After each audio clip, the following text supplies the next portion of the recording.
All right, I know what you guys want to see, and that's me using AINZ on Demonic Beast. Now, for you guys, I know we're just gonna do Nidhogg today because I know a lot of people, you guys want to see Nidhogg because that's the last Demonic Beast. So you guys want to see AINZ on Nidhogg.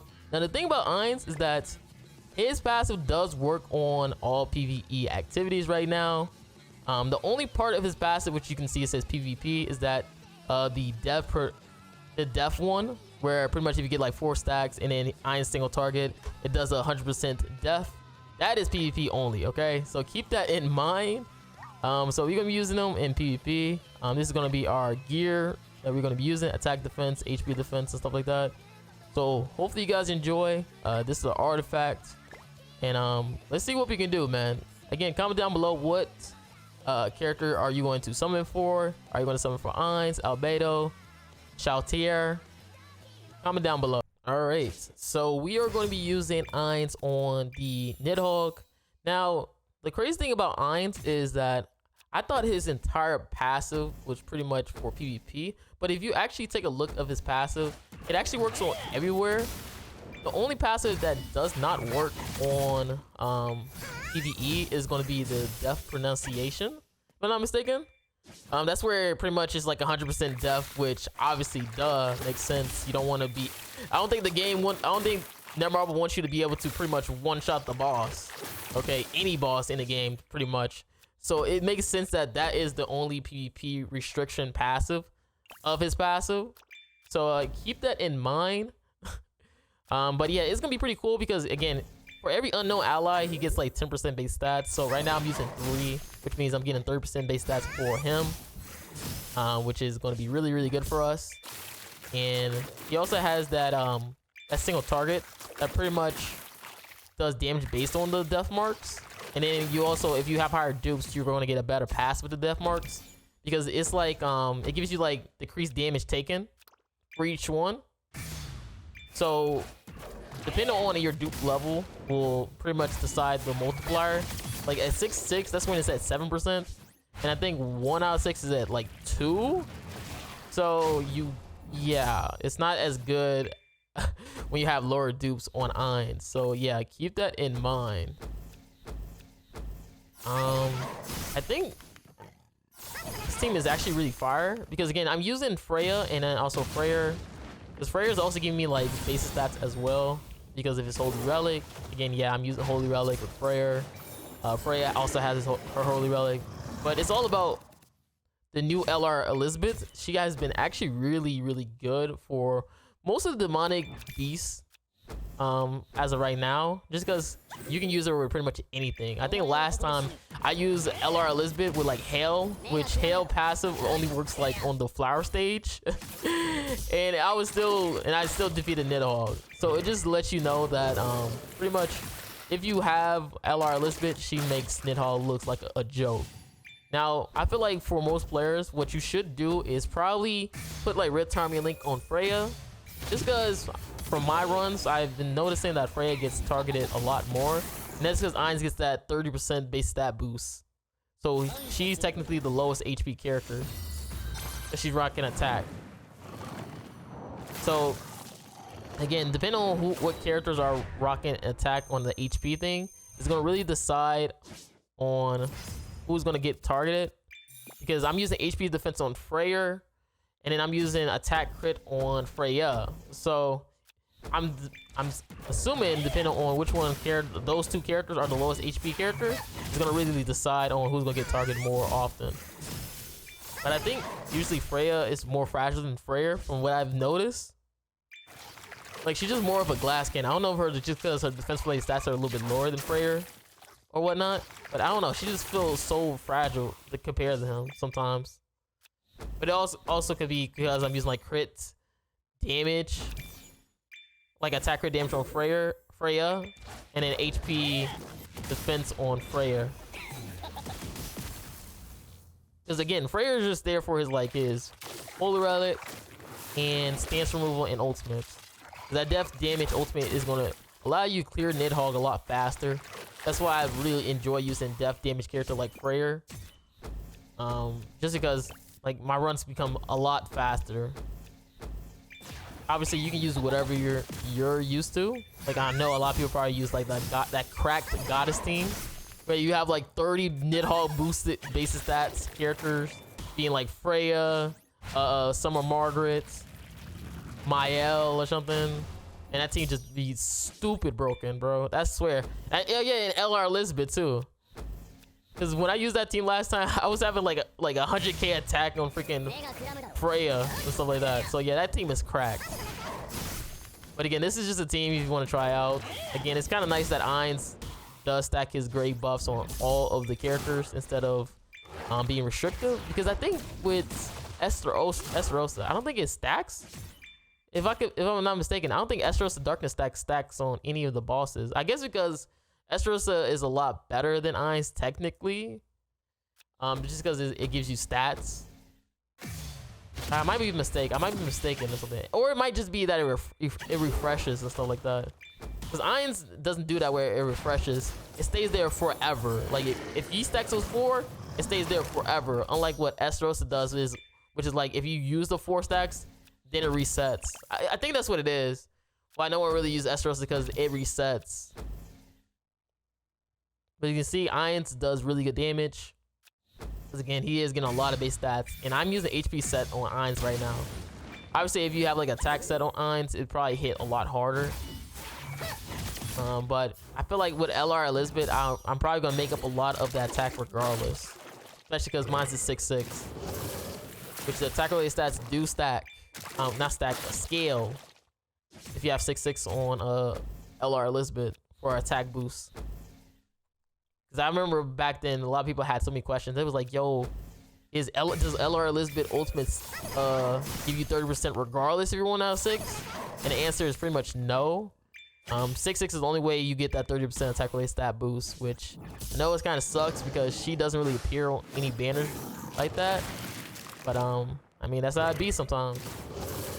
Like, I still don't even have a 6'6" Red Hawk Oslo, okay? You know how long that guy came out? Because he just don't appear on banners. Sometimes it do be like that. It hit different when you gotta rock a 1 out of 6 Red Elizabeth to clear Demonic Beast. It hit different. Cause I be seeing so many people just mean what a Red Hawk Oslo and PvP sometimes. I be thinking to myself, oh my god, if I had him 6'6". Like the blue one I have 6'6" because for some reason Neymar will like spamming that one. But the red one legit just doesn't begin on banners, bro. Legit. But it's cool, man. Again, AINZ still doing really good damage. We're just healing. We're just gonna go for an AINZ card just to see if I get the win animation. I doubt it because of the damage cap on these bosses. Oh yeah, I also tried Albedo. I'm about to say Albedo. And she sucks on Nidhogg. I don't know who's like hype about Albedo for Nidhogg, but she sucks. Okay, I've tried her counter card on Nidhogg, and it doesn't do that much damage as you think it should. I don't know what it is. I don't know if the bosses have like a damage reducing on the counters or stuff like that on Nidhogg specifically, but she does not hit hard at all. Like she could have like 30 buffs on her, she doesn't still hit at all. I feel like what is gonna be the best for her is maybe, if you want a meme, I'm going to assume Bird. I know it's kind of crazy, really. Bird in 2023, lol. But I feel like that is where you're gonna have the best option with her, because then you can rock blue Magilda with her, which means even more buffs for her, which means you can do some crazy content damage for all my content creators who are out there who does Grand Cross. I forget who, because I remember a lot of people that used to do that for Trader Meliodas, where they would stack so many buffs with Magilda on Trader Meliodas, and then his freaking amplify card just hits like a truck on Bird back then. But then again, guys, that was like what, 3 years ago Bird came out, so about 2 years for Trader Meliodas. Trader Meliodas 2 years old, I think so. So yeah, it is a very long time. But yeah, AINZ really does really good. Again, the great buff stack. That's just extra damage reduction. Kind of what you see with characters like Deanne. You know how Deanne just throws with her stance, that's extra damage reduction, or Trader Meliodas when he's stacking up his gray buffs. It's just allowing you to pretty much tank hits a lot better, which who can complain about that in PvP? I said PvP. PvE. Also thinking this one is where I forget that it takes away 33%. I could have just ulted and then I would have got rid of him. But I think the thing was I was a little bit scared if I was going to pull maybe another Freya card or another Freya stance removal card. I think that's what I was really afraid of. This is where I'm going to have my whole hand pretty much locked because I really don't have no cards. Which then just leads me to just move my cards. So I just use this up. Which is fine because I have my ultimate ready and everything. Yeah, I forgot that it gives like 33%. I'm just thinking to myself like, wait, hold up. Can't I just finish this guy off? But sometimes I was a little bit afraid of like, you know, not getting a stance removal card because those would be sucky. You come into the stage without no stance removal card, you're getting blasted. So, because you always got to start off with a stance removal card. Because you always start off with that increased damage dealt on the boss and stuff like that. So you definitely have to make sure you get that stance removal. So this is where I'm gonna be able to pretty much finish him off. All I have to do is just use all my ultimates right now because it takes away 33%, and then I just use up a card. Because he should go at 0% right here because I'm using 3 ultimates, which is all 33%. Yep. And I still have a stance removal card in my hand, which again, you always want to make sure on floor 3 phase 2 you come in with a stance removal card. If you don't come in with a stance removal card, you're troll. You got to be trolling then at that point because you're getting blasted. No ifs, ands, or buts. I think this was one where I had to reset a lot. Well, not a lot, like twice. And it's because I was just misjudging the gauge sometimes, where I would just overkill. And again, you don't want to be at 0% at all because he gets that increased damage dealt again. And I'm telling you right now, if he gets that again, you're not surviving hits. You see how much damage he's doing to Freya? That's without the damage dealt. Imagine if he had it. That's 200k. He's gonna do like 200k a hit, maybe even more. Yeah, I think this is the part where I reset because I took away his gauge because I went for 2 buff cards and an attack card. So I'm gonna end up resetting right here. It's gonna be at 0. Yep. And you can see I'm probably gonna move my card. Just so I don't hit 0%. You gotta be careful.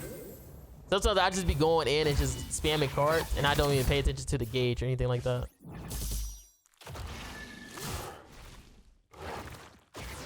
Okay.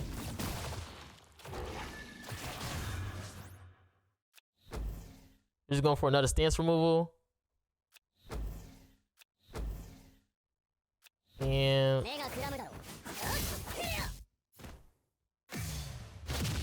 yep. And I think I reset right here. Yep, because it was at 0.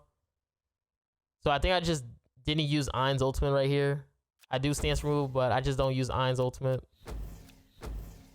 I think I just move my cards again. Oh yeah, I just use Liz card because I just wanted to refresh my ultimate. Because I was like, might as well, right? Just refresh my ultimate.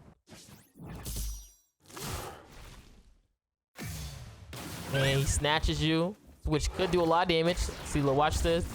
200, almost 300k right there.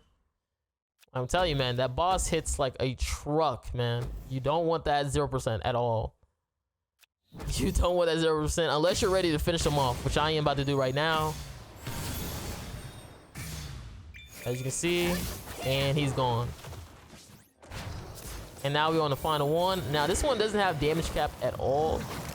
So this is where you're going to really see your big numbers. I feel like this is probably the best option for Albedo if I ever get to that. Like, I could probably go to here and try to get that gold stance card, and this be the best part for Albedo because there's no damage cap. But I don't know. It just felt like the damage is so weak. that's the first character I was trying to use, was her. But the damage on her counter was just like, it was like 50k or 30k. I'm like, okay, this is trash. And I was having like 7 buffs on my character. So this one you gotta be careful on keeping silver cards, because if he gets that red sword, that means he's going to D-rank your card or your hand. So that's why I use AINZ gold card. And we hit 1 million damage. 1 million, which is not bad. 1 million is not bad. And then we don't check his stats, because I don't think I checked the stats at all. 62k attack. Again, I'm using HP defense, by the way, guys. HP defense. I just use this up just because it's just extra damage. If I had attack, it'd probably be at like maybe 70k. Or if I had like another unknown character, it might be better. Actually, nah, because like who gives like 30% attack rate stats? Maybe Fest Gother? Like if I use Fest Gother instead of LR Liz. But nah, I wouldn't have no healing though. Yeah, it would have been no healing. Yeah, LR Liz is where it's at. I can't lie to y'all. She's just too good. And then I used that up because I see the red card, which means he's gonna D-rank my hand. That did 1 million. I'm assuming if that's 6/6, it does like 2 million. It's gonna be based on the death mark. So I'm assuming if you 6/6, it's gonna do like 2 million. I'm just gonna see how my bronze card looks right now, because I wanted to see how much damage it would be if it's just a bronze card. Well, I have the LR Liz buff, but again, it's almost over. So that's gonna be pretty much me showcasing AINZ on NIDHOGG. Again, it was pretty fun.